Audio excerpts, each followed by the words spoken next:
আসসালামু আলাইকুম। আপনারা সবাই কেমন আছেন? আশা করি ভালো আছেন। আপনাদের সবাইকে আমন্ত্রণ আমার জ্যোতি ফার্মিং হাউস পেজে। আমার এই 3টা ছাগল যে দেখতে পাচ্ছেন, এই 3টা ছাগলের প্রেগনেন্সি অবস্থায় আছে।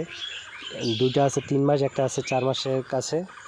সো এই ছাগলগুলোকে যে পরিমাণে দৈনন্দিন খাবারের পর্যাপ্ত রাখা উচিত তা নিয়ে আলোচনা করব। ছাগলগুলোকে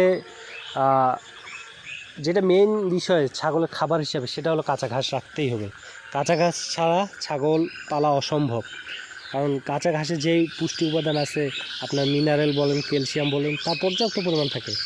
আর এটা খাওয়ার মাধ্যমে আপনার যে আদার্স দানাদার খাবার খরচটা থাকে সেটা কমে যায়। আর দানাদার খাবার তো দিতেই হবে, প্রেগনেন্সি ছাগল হোক আর অন্যান্য ছাগল হোক।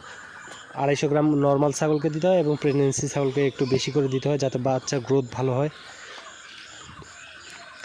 এছাড়া আপনার আদার্স দেখা যায় যে কাঁচা ঘাস প্রায় একটা ছাগল দৈনন্দিন 2.5 থেকে 3 কেজি 3.5 কেজি খাবার খাবে, তা দিতে হবে। যাতে দেখেন ছাগলগুলোকে খাওয়ার এই চাহিদা, পেটগুলো প্লাস বাচ্চার গ্রোথ সব দিক দিয়ে ভালো আসছে। আল্লাহর রহমতে সব কিছু ঠিকঠাকভাবেই চলতেছে, সব কিছু রাখতেছি। এছাড়াও আপনি দেখা যায় যে আপনি কাঁচা ঘাসের পাশাপাশি ভাতের মাড়ের মধ্যে আপনি কিছু পরিমাণে খোল দিবেন, সরিষার খোল, যাতে তার শরীরের চামড়া জিঙ্কের চাহিদা প্লাস উজ্জ্বলতা ফিরে থাকে, এবং এতে পুষ্টি উপাদান, একটা সরিষার খোল খাওয়ালে পুষ্টি উপাদান থাকে, একটা ঘাটতি পূরণ হয়। তাছাড়া এই সরিষার খোলের সাথে আমি এর সাথে জিঙ্ক দিছি, যাতে কোনো কিছু পুষ্টি কমতি না থাকে। সাথে লিভার টনিকও ছিল, যাতে ওর কলজা যকৃত ঠিক থাকে। এছাড়া দানাদার খাবার যেটা বললাম আপনাদের, যে দিতেই হবে মাস্ট বি। সো এখানে দানাদার খাদ্য হিসাবে আমি মোটামুটি মটরশুঁটি রাখছি, আপনার মটরশুঁটি খোসা যেটা, সেটা রাখা আছে। এছাড়াও এখানে আপনার দেখা যায় যে গমের ভুসি যেটাকে বলি, সেটা গমের ভুসি রাখা আছে। এটা নির্দিষ্ট আমি 3টা উপাদান মিক্স করছি, আরও উপাদান চাইলে মিক্স করা যায়।